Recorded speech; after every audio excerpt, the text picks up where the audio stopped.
Hey there. Okay, let me turn my light on here. Okay, hey there, guys. Ashley Felk here. So, I wanted to go over some of these crime scene photos that were released yesterday on January 20th, 2026, by the Idaho State Police in regards to the quadruple murder that happened in Moscow, Idaho in 2022. So, oh, let me move my computer here. I'm working with all new technology and I'm not the best. Okay, so first of all, these were posted yesterday and there were a couple photos that weren't redacted properly where you could see maybe part of the victim's face or body. And I did see them before they were redacted, and that was kind of disturbing. And I don't think, I guess, there's really too much more new information that has I mean, maybe been released by these photos, except for how gruesome the crime scene was. There's some photos in there. Here, let me pull it up. I'm trying to figure out how to put the photos like in the background. But okay, so there's several photos of the knife sheath as it was found in the victim's bed, Madison Mogen, and it almost looks like it was placed there like really obviously just because the way it's sitting on the bed. My initial thought was that he dropped his knife sheath in a struggle. And then this, of course, is in Madison Mogen's bedroom. And then another thing that kind of stood out to me was the blood that was all over the wall behind this bed. I guess the blood spatter, you would say. It looks like there was a massive struggle with the victim, Kaylee Goncalves, because it looks like she had been stabbed and had gotten blood up her hair, then like went up against the wall trying to escape, if that makes sense, which is pretty sad. There's a lot of blood by on the wall next to the door, kind of between the mattress and the bed would be, that looks like bloody hair scraping up against the wall. So I feel like maybe she tried to escape a little bit. And also, that kind of, I guess, changed a couple things that I thought about what might have happened that night with regards to the sequence of events that occurred during the homicides. I know the surviving roommate, and I try not to say her name because she's still out there and she's very young, so I try not to say her name. But the one of the surviving witnesses, DM, that's her initial, so that's what I'm gonna say, had said multiple times to police that she had heard Kaylee scream like, "Hey, there's someone here." Um, and I guess I thought that that might have been another victim, Xana, maybe walking in on the crime and screaming. But I honestly, after looking at these photos, I think it was Kaylee screaming. So after this dude, this is kind of what I think happened. After this guy, okay, Bryan Kohberger, entered the home, which one thing I would like to know is, how did he know the sliding glass door where he entered the residence was unlocked? And it makes me think that he might have been in the residence at least once prior, or maybe at minimum had checked the doors, maybe like had been watching the home and waiting for all the lights to go off, then maybe check to see if the sliders open, or maybe the front door to see if they do lock their doors. I mean, I really don't know. This guy, like, I guess he really did a good job stalking them because all the evidence on his cell phone was wiped clean. But anyway, so he clearly knew where he was going. He went right upstairs to the third floor of the home.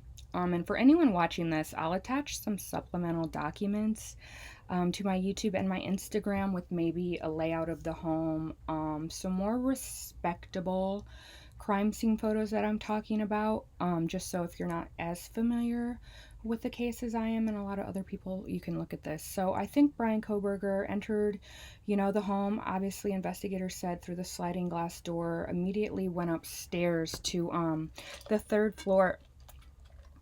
And so two of the victims, Madison and Kaylee, were in bed together. And I kind of thought, okay, since Bryan Kohberger immediately went into this Madison's room and killed these two girls who were asleep in bed together, I kind of thought that Madison might have been the target. And she did a lot of local modeling as well. I was looking at her social media like a long time ago, and she had like modeling photos of herself for like local boutiques in Idaho and Boise and stuff. And I saw that she had done some like local runway modeling, a lot of bikini photos. So that makes me think this Bryan Kohberger guy saw her on social media somehow and targeted her because of all the modeling photos she did have. But then, too, with all these crime scene photos, the other victim, Kaylee, her bedroom door was open. So it makes me think, too, did Bryan Kohberger go up the stairs to the third floor, walk into Kaylee's bedroom, and see that, she's not in bed? So he went across the hall to Madison's room and found them both and killed them. I mean, I really don't know, and there's no way to know unless you talk to this guy or unless investigators have other information that they're not sharing with us yet. But he, obviously had stabbed those two girls to death. And I think that Kaylee did sit up and start screaming that there's someone here, which alerted one of the other victims in the home who was awake downstairs, Xana Kernodle. And I think it was found out that she was like in the kitchen warming up food or something like that. So I think she probably heard a commotion, heard screaming upstairs, went upstairs to check it out and saw this dude in there, probably on top of the bed of the mattress on his hands and knees, stabbing away. I really think that he was going to try to commit a sexual assault. My cat's right here that I'm petting. A sexual assault, and was interrupted by this because this guy is clearly a sexually motivated burglar.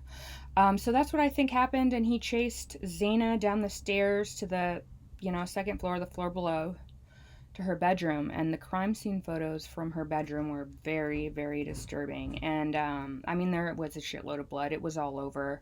And then her boyfriend, Ethan, who was in the bed, had his throat slashed. And then I know, like, right when this happened 3 years ago, there was a lot of photos of the residents on the news that had this blood drip, or what was thought to be blood, dripping through the exterior foundation of the home. And I'll put these photos, too, in, like, a supplemental thing. But it's now confirmed that that was his blood. He was laying... Macaroni, come on. He was laying in bed and got his throat slashed.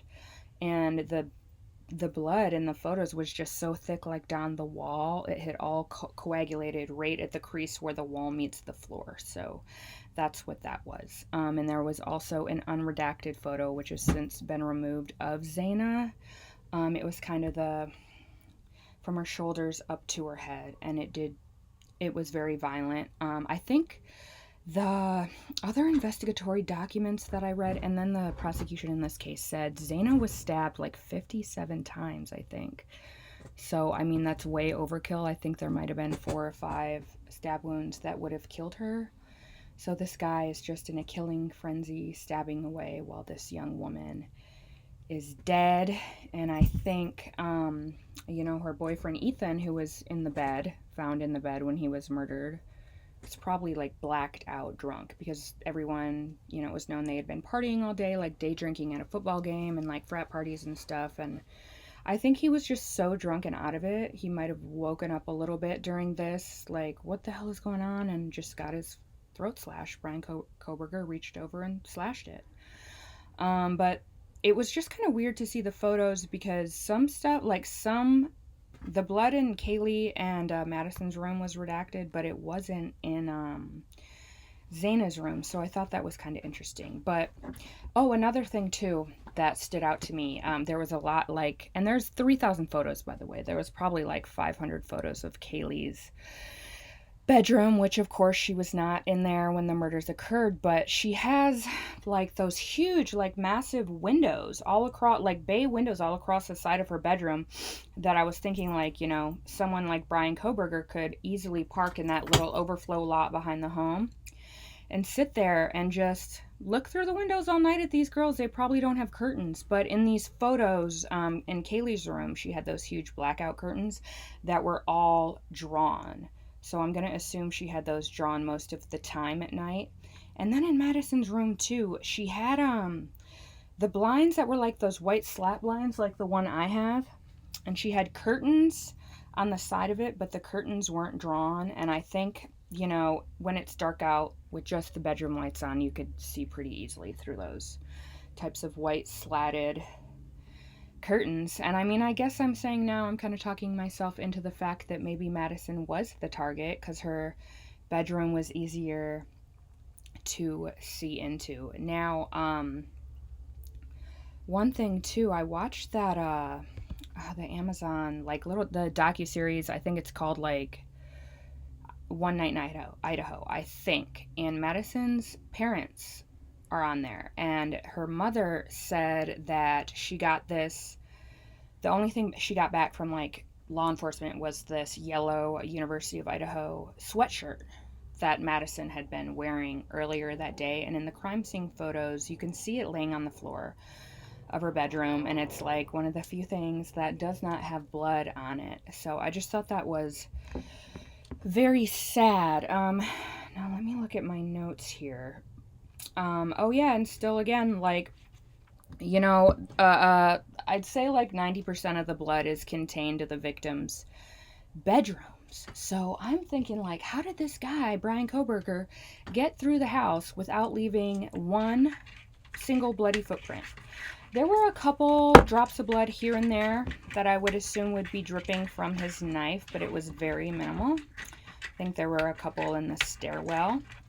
And there were also some in the hallway leading to Xana's bedroom and on the door, which almost makes me think Bryan Kohberger caught up to her before she got to the bedroom, because it seems like she ran from the third floor down to her second floor bedroom, probably to get her cell phone, call for police, or wake up her boyfriend. And he might have actually grabbed her and stabbed her, I mean, at least once, because there are rather a couple blood drops in the hallway. But still, I'm like, how did this guy get in and out of there? No blood trail leading from the residence to his vehicle. Not one drop of blood found in his vehicle. And I mean, clearly this guy had a high level of forensic awareness. I mean, way higher than the average person, because the dude had a PhD in criminology, bachelor's and master's in forensic psychology. He knew what he was doing, and he studied sexually motivated burglars. So I think, because this guy was wearing all black, according to the eyewitness, so I think he probably had some kind of coveralls, like a black hoodie and pants, or maybe like a black snowmobile suit and a ski mask. And I think this dude probably had like a clear plastic poncho or some kind of shit like that, and probably his shoes covered with like those little booty things that surgeons wear, or that you wear at an open house so your shoes don't get the floor dirty.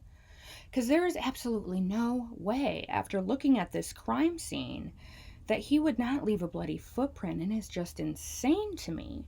So I'm thinking this dude, he clearly had multiple layers of covering. That I think when he was exiting the house, he probably stopped right before he exited the sliding glass door. Maybe took everything off, put it in his pocket, or maybe he had a bag with him that he left in the kitchen. I really don't know. I'm not sure if he might have put something in his pocket or left with a bag. And I think he buried it after that, somewhere out in that state forest that's south of there, because he had turned off his phone when he was driving around there, and I bet he's got the GPS coordinates of the location that he buried everything memorized, and he probably had his phone on right then to get like the GPS coordinates off some app or something. And I'd really like to know what else investigators and the prosecution had on this guy, because he had clearly been stalking the home for a while. And I know that the neighbors caught his vehicle on their ring cam, entering like the little subdivision thing that they lived in and exiting multiple times. At the times of the murders, like, he kept driving around and around the house. I'm sure I've said this before, but because what did investigators say? When they pulled his cell phone data, it like showed that he was in the location of the house like several times. I've heard anywhere from 13 to like 27 times in the like 2 months leading up to the murders. And he even got a speeding ticket, I think, in that neighborhood too at the end of August. So he had been doing this quite some time. And I wonder how far back investigators went on the neighbor's doorbell camera. If they had video of him coming into that neighborhood any other dates. Because, I mean, he was clearly there. He was clearly watching these people and these girls. And still, man, I like this guy. He's clearly intelligent. I don't think he had ever committed another homicide before because he made a lot of mistakes. I think he went in there for one thing thinking he was going to kill and rape one person, and he inadvertently ended up murdering 4 and left 2 alive, one of which witnessed the crimes. Oh, and what else was I going to say? Oh, yeah, and then, like, I think I've said this in a prior video too, like, he was just driving back and forth in front of the house for a whole hour before he actually went in. So it's like he's not like he's sitting there outside the home, like waiting for all the lights to go off or waiting until he stops seeing people move in the windows or something. It's like, was he planning to just go in there while people are awake and commit atrocities? That can't be the thing, because, like, I don't think, well, clearly everyone wasn't asleep. Xana wasn't asleep. I don't think Kaylee was in bed. Maybe all the lights were off, but it's just weird that he clearly didn't watch the residence for any amount of time before entering. He just kept driving round and round and round, and there was like food delivered, like 8 or 9 minutes before he entered the house by DoorDash. And that lady said she saw his car driving around the neighborhood. So I really just wonder, the questions I still have. 1, how did he find these girls? And 2, how did he get out of the house without leaving? It was literally just the knife sheath. If it wasn't for the knife sheath with his DNA on it, I don't think this guy would have gotten caught. But hey, that's just my 2 cents. So I will see you next time.